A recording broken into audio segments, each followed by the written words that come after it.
Hey guys, welcome to linguamarina. In today's video, we're going to dive into one of the most difficult sections of the IELTS exam, and that's IELTS speaking. As you know, I personally have taken the TOEFL test twice, but not the IELTS. But at LinguaTrip, we have an exceptional teacher, Anastasia, who aced the IELTS with a perfect score of 9 out of 9. Can you imagine that? Your feedback on our previous video with Anastasia has been fantastic. It got over 100,000 views in less than 2 weeks, and it inspired us to continue creating content covering each section of the IELTS exam. Without further ado, let's welcome Anastasia. Hi! Welcome to another IELTS video, where we'll talk about how to perform well on the IELTS speaking section. In this lesson, I'll walk you through the questions from all 3 parts of the speaking section and show you ways to answer them effectively. I'll also share tips and tricks for each part so that you know what to do and what not to do on the day of the test. Let's begin with part 1. In this section of the speaking test, the examiner will ask you questions about you and your life on 2 different topics. This will last about 4 to 5 minutes. There is also an ID check and some warm-up questions at the beginning of the section, but we won't cover it today. So for today's lesson, I chose random questions so that you can get an idea of what your answers may sound like. For each part of the test, you can pause the video and answer the questions yourself. Then listen to my answers. Also, feel free to write your answers in the comments below for extra practice. We may analyze some of your comments in the next video. Let's get started. Part 1. Yes, absolutely. It's a cozy and comfortable space that I've made my own over the years. The location is great and I have wonderful neighbors. It truly feels like home to me. One of the things that I find most enjoyable about my work is the opportunity to constantly learn and grow. I find it incredibly rewarding to acquire new knowledge and skills, and then apply them to my work. I also love meeting people from different walks of life and helping them achieve their goals. The sense of accomplishment that comes from that is very fulfilling. We usually started with pencils. They were the go-to writing tool for us because we could erase any mistake. As we got older and more proficient, pens became the norm. Actually, I loved writing with a pencil when I was a teenager, but now I tend to write with pens. They provide a smoother and more precise writing experience. Plus, you don't have to constantly replace or sharpen pencils. Yes, there are a few places with stunning views in my area. One of my favorites is a nearby hill that overlooks the city. You can see the entire skyline from there, especially at sunset. It's a quiet place to relax and take in the beauty of the surroundings. That's a tough one. I've seen so many gorgeous places that it's hard to say. I think the best view I've ever seen was when I hiked to the top of the mountain during a trip to the Swiss Alps. At the top, there was a breathtaking panorama of snow-capped peaks, lush green valleys, and pristine lakes. It left me speechless. So, let's discuss this section a bit. As you can see, your answers should not be overly complicated. Imagine that you are talking to your friend. Would you say something like, "My position on this issue is that," "I'm utterly convinced that," or "My pencil was the tool that allowed me to write clearly"? Not really. You'd probably choose simpler alternatives. You'd also avoid telling your friend in every detail why you preferred pencils to pens at school, or starting to talk about your school life and describe the kinds of relationships you had with your classmates. Because that's irrelevant. Also, you wouldn't just say yes or no, or yes I did, or no I didn't. You'll explain your answers, but not too much. So, to get a high score in part 1 of the IELTS speaking section, develop your answers but don't go off topic. Answer each question in no more than 3 to 4 sentences. That's more than enough. Give natural answers, as if you were having a normal conversation with your friend. You don't want to memorize your answers or be very formal, because it's not how people talk in real life. If you're unsure of what to say, think about the answer you'd give in your native language, and then translate it into English. Don't use academic words unless you really need them. Instead, add connectors and fillers here and there. This is what native speakers do. Also, avoid very long responses. Many students I see in my one-on-one sessions get so excited about what they're saying that they usually start telling their whole story, which is first, not natural, and second, results in them making many mistakes and going off topic. Now that we've learned the tips and tricks for part 1, let's move on to part 2. In this part, you'll be given a cue card with the topic.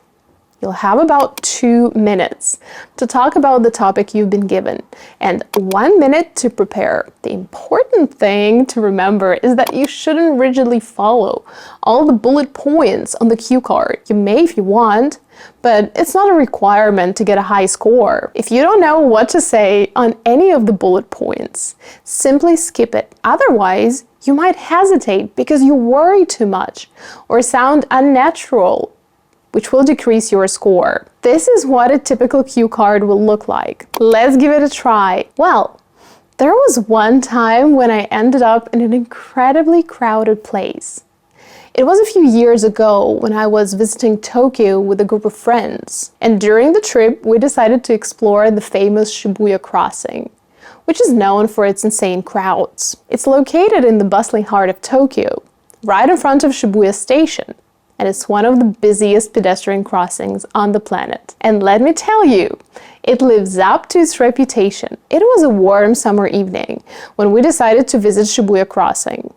The reason we went there was because we wanted to see with our own eyes how hundreds of people cross the intersection at the same time. To be honest, I don't like crowded places, and I have avoided them all my life. But I have to admit that the scene was mesmerizing, with all those bright neon lights, advertisements everywhere, and a never-ending flow of people. I remember standing in the middle of the crowd and feeling a mixture of excitement and awe. It was incredible seeing so many people all in one place. The interesting thing is that despite the crowd, there is a strange sense of order. And everyone seems to be moving with a sense of purpose. Because of that, you feel a strong sense of connection to the people around you, even if you don't know any of them. It's like you're sharing this unique experience with everyone there, and it makes you feel relaxed in the midst of all this chaos. So it was an amazing experience, and it definitely left a lasting impression on me. And I think if I were to go back to Japan, I would visit Shibuya Crossing again. What should you do to get a high score there? First, focus on the main topic. As we just discussed, don't rely on the bullet points, although you'll probably end up mentioning them in your answer. Instead, speak naturally about the main topic for 2 minutes. Second, don't rely too heavily on trick strategies.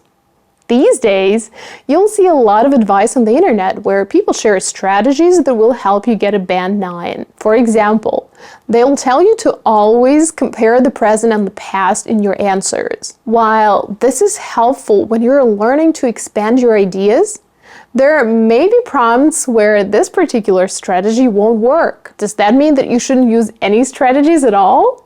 No, just don't rely on them as much. Third, use 1 minute you have to prepare to write keywords. Don't write sentences.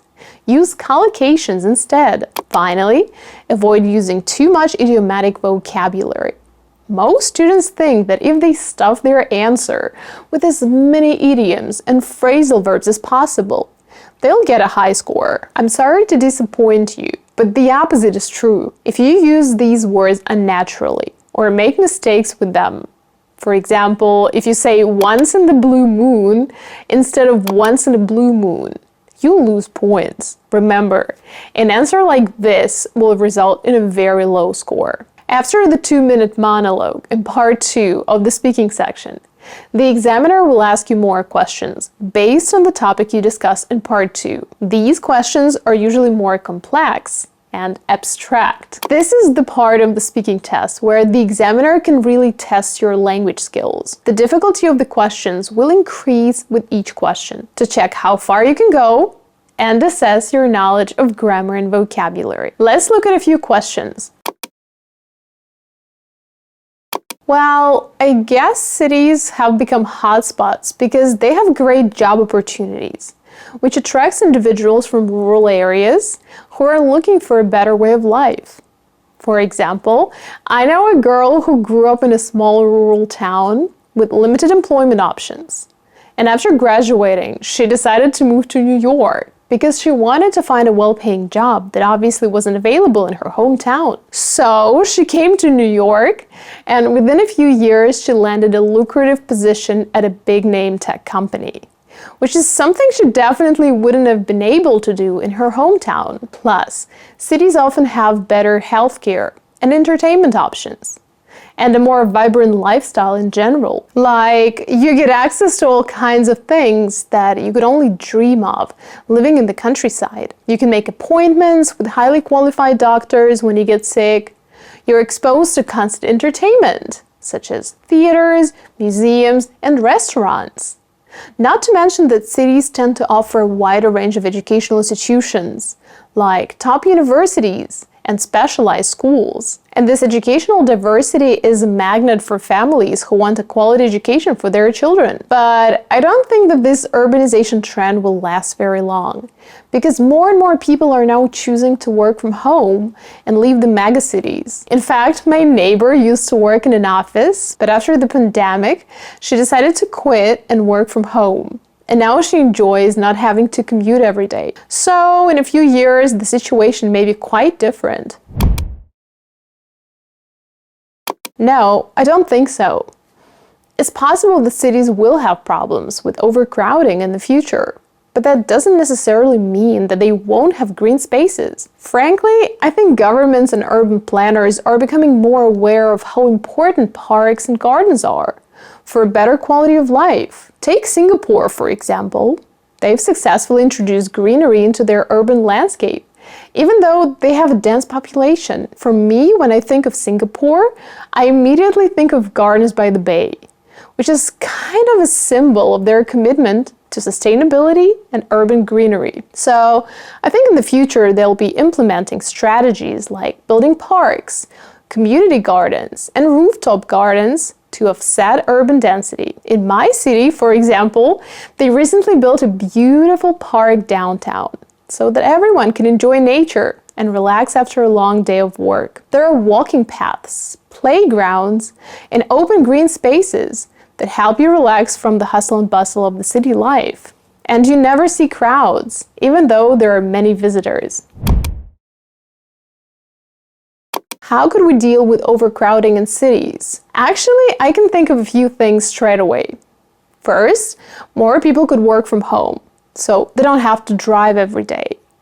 If companies have flexible work policies that allow people to work remotely, there won't be as much overcrowding, traffic, or pollution from all those cars. We could also build nice neighborhoods and have job opportunities in areas outside the city, creating suburbs so people don't have to go into the city. The cities would be less crowded and still nice to live in.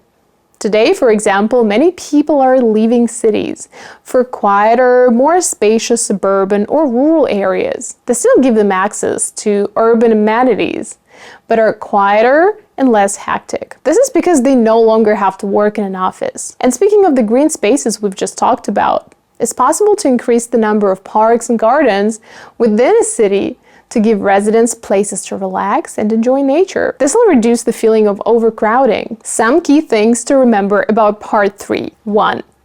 While you shouldn't develop your answers too much in part 1, this step is crucial in part 3. Avoid short answers and provide lots of development. Give examples and explain your point of view to show that you're comfortable talking about a range of different topics. Without this, you'll never get a high score. 2. answer all the questions. If you don't understand something, ask the examiner to repeat the question or explain it to you. Some students simply give up. When they hear a question they don't understand and never score higher than 6.5. 3. Don't be afraid if you have nothing to say. This is a test of your language skills, not your knowledge of a particular subject. If the question is very difficult, you can always say, "Wow, that's a tough one. I haven't really thought about it, but my guess would be that." Just make sure you don't answer every single question that way. Remember, you still have to sound natural. 4. Learn topic-specific vocabulary. You can listen to podcasts on different topics and summarize them with 5 new words, or look through vocabulary books. For example, you can use Grammar and Vocabulary for Advanced from Cambridge English. As you can see, the IELTS speaking section is not as intimidating as it may seem. You should speak naturally and show that you can communicate easily on any topic. Avoid overly advanced and complex structures, and concentrate on what you say rather than how you say it. Try not to sound like a robot. Use connectors and fillers, and be friendly. This doesn't mean staring into the examiner's eyes to show how confident you are, but it's good to smile and look at the examiner from time to time. You want to come across as someone who is comfortable talking, not someone who is afraid to make a mistake. Even if you make one, correct yourself and move on. Remember, even Band 9 students make mistakes, and that's okay. If you want to get feedback on your speaking and writing skills, or learn more about how to ace the IELTS test in a limited amount of time, join our IELTS prep course. We'll help you master all sections of the test in the shortest time and ensure you get a high score on the day of the test. To learn more about the course, click on the link in the description below. That's all for today. Thank you for watching this lesson. Let me know in the comments below what your target score is and which section you struggle with the most. Good luck on your IELTS journey.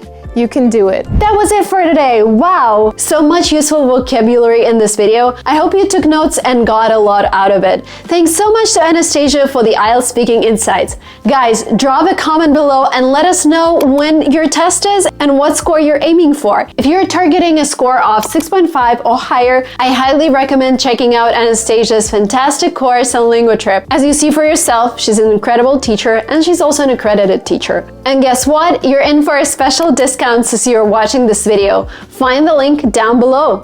Thank you so much, guys, and I'll see you in the next videos on this channel. Bye bye.